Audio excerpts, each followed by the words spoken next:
Assalamualaikum warahmatullahi wabarakatuh.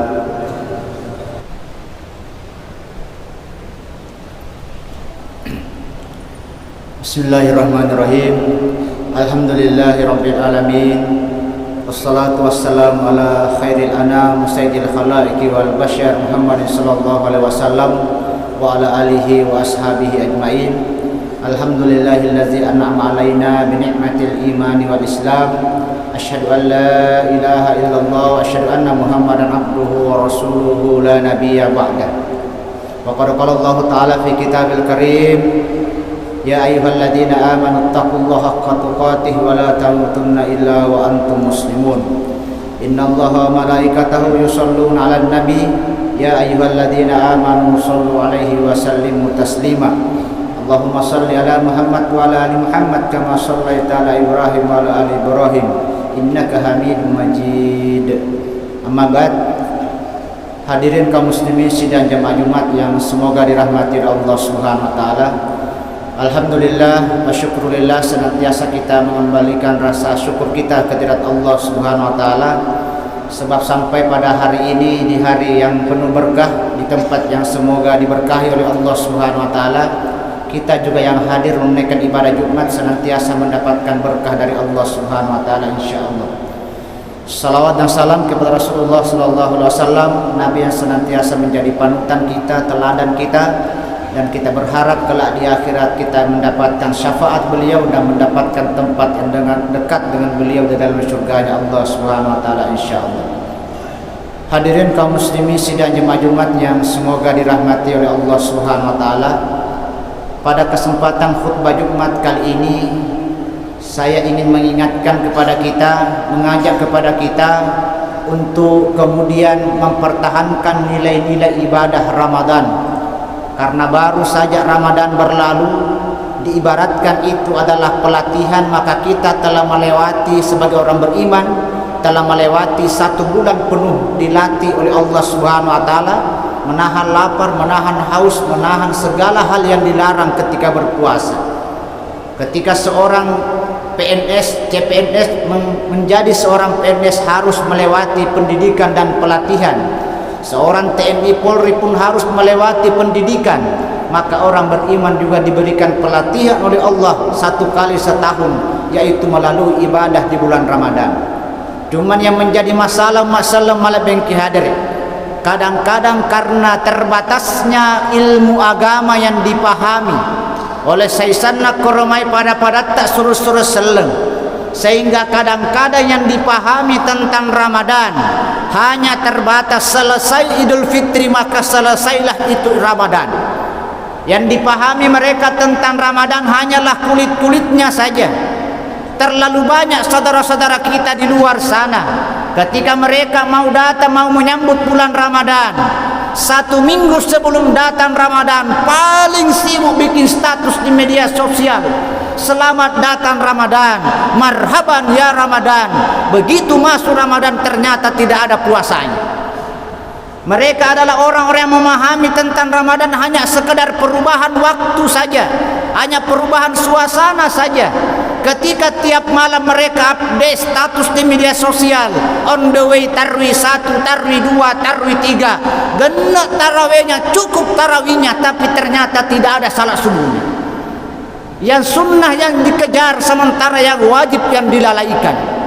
Maka tolak ukur orang yang berhasil pada bulan Ramadan bukan karena dia hanya beridul fitri semata, bukan karena menggunakan pakaian baru di hari raya Idul Fitri, tetapi lihat bagaimana peningkatan kualitas ibadahnya 11 bulan di luar bulan mulia Ramadan.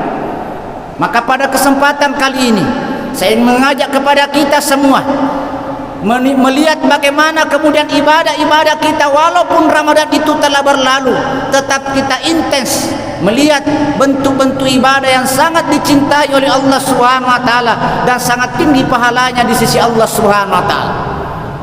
Ada beberapa poin-poin hadis yang telah telah saya pisah-pisahkan. Mudah-mudahan ada salah satu di antaranya pada diulang penunungan mampu kita laksanakan dalam kehidupan kita untuk kemudian meraih nilai pahala sebesar-besarnya di hadapan Allah Subhanahu wa taala. Amalan-amalan yang cukup sederhana, sangat gampang, tetapi sungguh sangat besar keutamaannya di sisi Allah Subhanahu wa taala.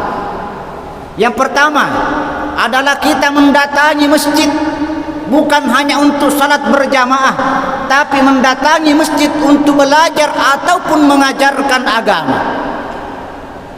Maka Rasulullah sallallahu alaihi wasallam sudah memberikan motivasi kepada kita. Man dakhala fi masjidina, siapa yang memasuki masjidku, kata Nabi, masjidina hada, yang disebutkan waktu itu adalah Masjid Nabawi, tapi ini berlaku juga untuk seluruh masjid di seluruh dunia. Ya. Fayata'allama khairan, maka kemudian dia mempelajari di dalamnya tentang kebaikan. Nak guru agama na pungalatan lana masjid, au yu'allimahu, atau mengajarkan kebaikan.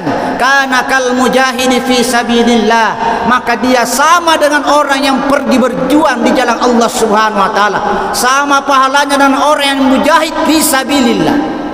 Man salaka tariqan yaltamisu fihi ilman sahhalallahu lahu tariqan ilal jannah.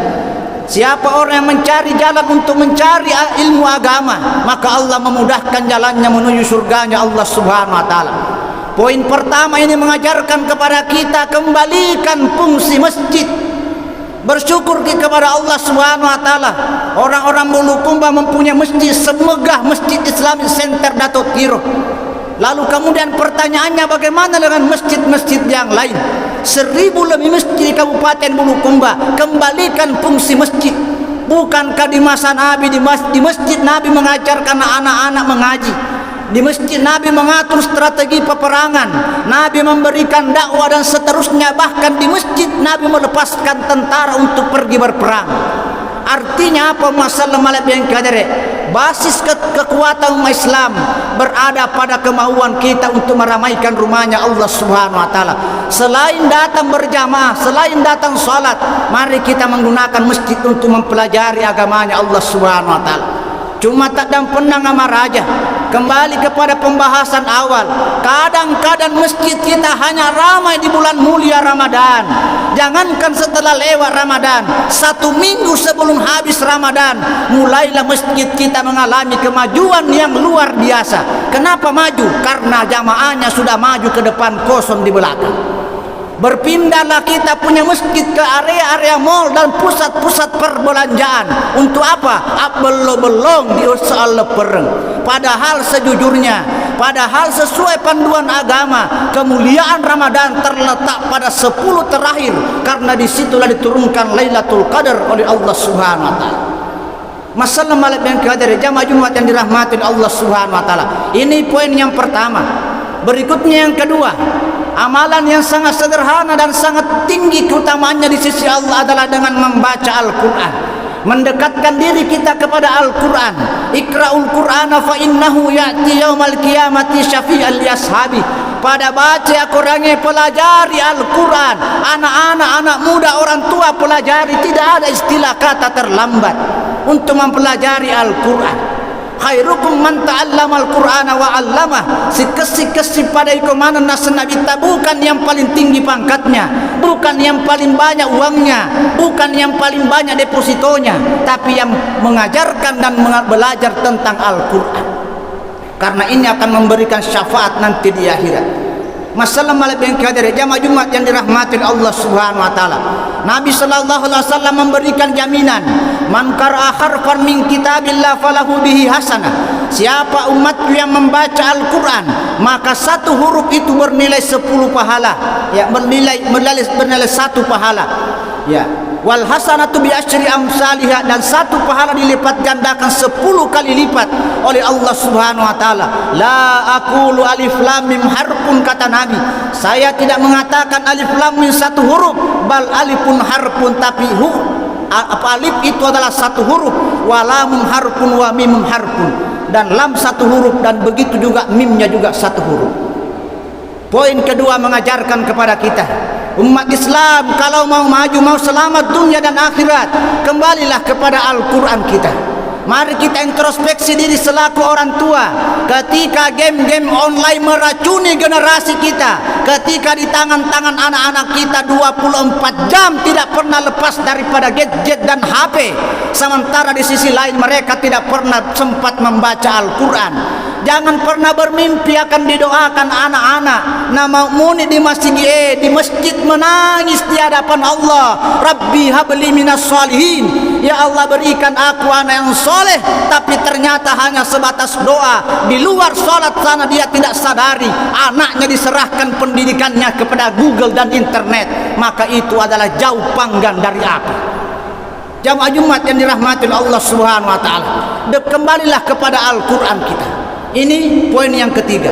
Berikutnya poin yang kedua. Yang ketiga adalah senyum. Mengajarkan kepada kita untuk menjalin silaturahim, memberikan sedekah berupa senyuman kepada sesama. Tabassumaka li akhika sedekah, kata Nabi. Senyummu kepada saudaramu adalah sedekah. Di era modern hari ini kita mengatakan bahwa banyak kecanggihan teknologi, orang mendewa-dewakan teknologi. Sesuatu yang dulu tidak bisa dikerja manusia menjadi mudah karena teknologi.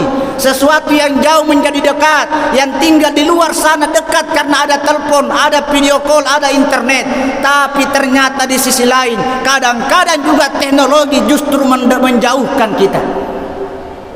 Ukuran silaturahim coba kita lihat, tidak sama silaturahim di masa lalu. Ketika sekarang ada orang bersahabat, berjanji bertemu, kadang-kadang berdampingan dulu, berhadapan 1 jam berhadapan, tidak ada baku omong baru pulang karena semua sibuk dengan HP. Ini realitas kenyataan yang kita hadapi di era modern. Maka salah satu cara menjalin silaturahim adalah menebarkan senyuman, baik yang kita kenal ataupun tidak, kepada saudara-saudara kita. Yang berikutnya, yang keempat, agama kita mengajarkan di antara amalan yang sangat dicintai oleh Allah Subhanahu wa taala adalah memperbanyak bersolawat kepada Rasulullah sallallahu alaihi wasallam. Jangankan kita, ayat sendiri menyatakan setiap Jumat dibacakan, innallaha wa malaikatahu yusholluna 'alan nabi. Sesungguhnya Allah bersama malaikatnya bersalawat kepada Rasulullah Muhammad sallallahu alaihi wasallam. Maka kita selaku umat yang mengaku pengikut Nabi memperbanyak bersalawat kepada beliau. Man shalla alayya salatan, kata Nabi, niga-niga di palawangan umatku masalawat lauriya nasanabita sallallahu alaihi asyra, maka Allah membalas salawat itu dengan 10 kali salawat. Kemudian berikutnya wa khuttat asyru khatayatin, dan dihapuskan 10 dosa-dosanya, wa rufiat asyru darajatin, dan diangkat 10 derajatnya di sisi Allah Subhanahu wa taala di akhirat kelak. Ini balasan yang luar biasa ketika kita memperbanyak bersalawat kepada Nabi sallallahu alaihi wasallam. Kemudian berikutnya, amalan yang dicintai dan sangat utama di sisi Allah Subhanahu wa taala adalah menyingkirkan gangguan yang ada di jalan. Ini kadang-kadang dianggap sepele, padahal jelas-jelas ya. Nabi sallallahu alaihi wasallam menyatakan, tumitul adza anit tariqi sedekah. Menyingkirkan duri, menyingkirkan gangguan yang ada di jalan itu bagian daripada sedekah.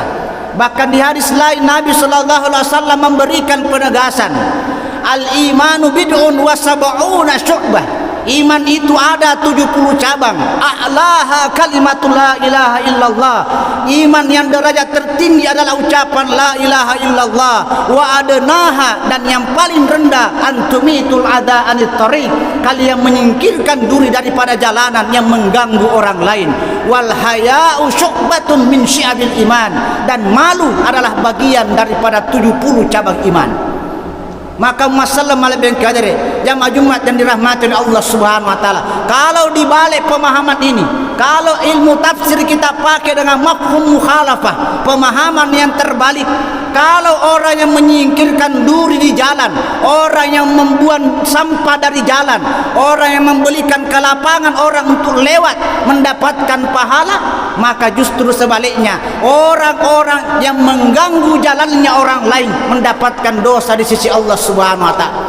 Betapa miris perasaan kita ketika di bulan Ramadan kemarin, di malam takbiran kemarin, anak muda generasi kita mereka hanya memahami menyambut malam minggu, menyambut malam takbiran hanya balapan liar.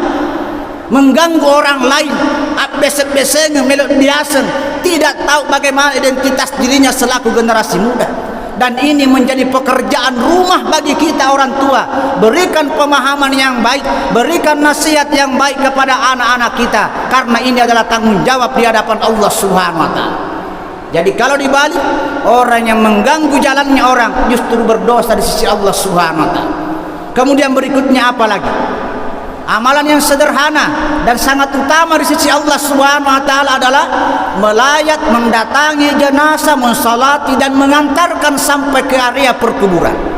Nabi sallallahu alaihi wasallam memberikan jaminan, man syahida janazatan, niga tau lo macelle tau mate hatta yusalli, sampai disalati ikut mensalati jenazah, falahu qiratun, maka dia mendapatkan pahala 1 qirat. Ya. Kemudian waman syahidah janazah, siapa-siapa yang melihat jenazah hatta turfina, sampai dia dikuburkan, diantar sampai ke area perkuburan, falahu qiratani, maka dia mendapatkan 2 qirat. Sahabat bertanya, wa qila mal qiratan, apa itu 2 qirat ya Rasulullah? Nabi menjawab, al jabalainil azimaini, seperti 2 gunung yang sangat besar. Pahala yang disiapkan oleh Allah Subhanahu wa taala bagi kita yang turut berbelasungkawa, tidak hanya berbelasungkawa lewat media sosial, itu pun ucapan disingkat-singkat, turut berduka. Agama mengajarkan datangi rumahnya, datang melayat, doakan, salat, diantar sampai ke area perkuburan, kalau betul-betul ingin mendapatkan kemuliaan di sisi Allah Subhanahu wa taala.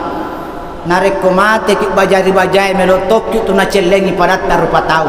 Tapi jangan pernah bermimpi akan banyak didoakan orang, akan banyak disalati orang, akan banyak diantar orang kalau kita meninggal dunia, jika di masa hidup kita tidak pernah datang dan tidak pernah menghadiri ketika orang meninggal dunia.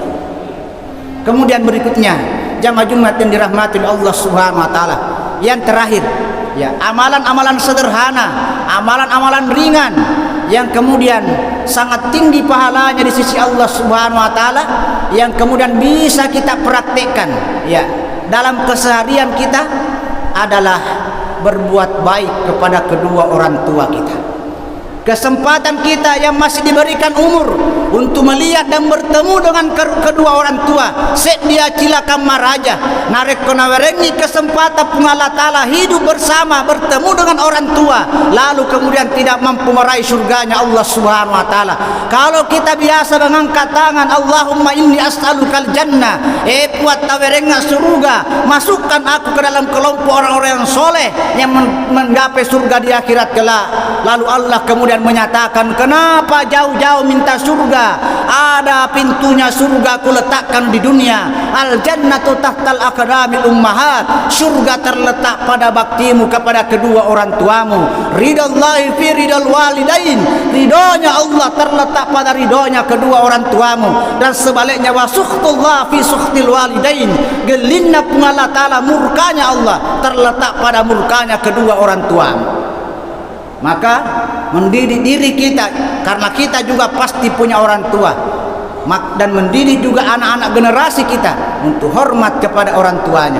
Inilah beberapa poin-poin yang disampaikan dalam agama kita, yang sangat sederhana dan bisa kita lakukan bersama untuk mencapai keutamaan di sisi Allah Subhanahu wa taala. Jaminan-jaminan pahalanya sangat besar di sisi Allah Subhanahu wa taala.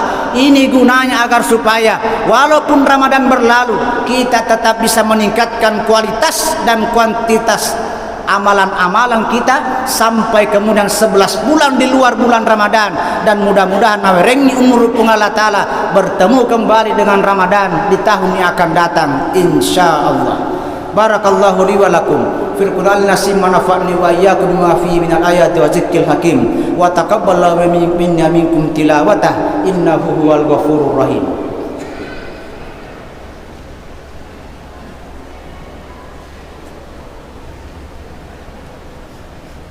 Alhamdulillahi rabbil alamin, wassalatu wassalamu ala asyrafil anbiya'i wal mursalin wa ala alihi wa ashabihi ajma'in at-tahirin. Asyhadu an la ilaha illallah wa asyhadu anna Muhammadan abduhu wa rasuluhu la nabiyya ba'dah. Allahumma salli ala Muhammad wa ala ali Muhammad kama sallaita ala Ibrahim wa ala ali Ibrahim wa barik ala Muhammad wa ala ali Muhammad kama barakta ala Ibrahim wa ala ali Ibrahim innaka Hamidum Majid. Allahumma ighfir muslimina wal muslimat wal mu'minina wal mu'minat al ahya'i minhum wal amwat innaka sami'un qaribun mujibud da'awat wa ya qadiyal hajat.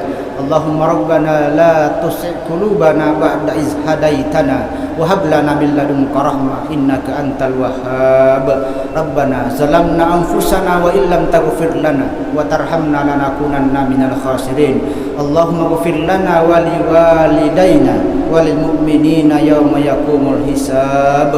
Allahumma rabbana taqabbal du'ana wa tub 'alaina innaka antat tawwabur rahim. Rabbana atina fid dunya hasanah wa fil akhirati hasanatan wa qina adzabannar. Subhanaka rabbil izzati amma yasifun wa salamun alal mursalin walhamdulillahi rabbil alamin.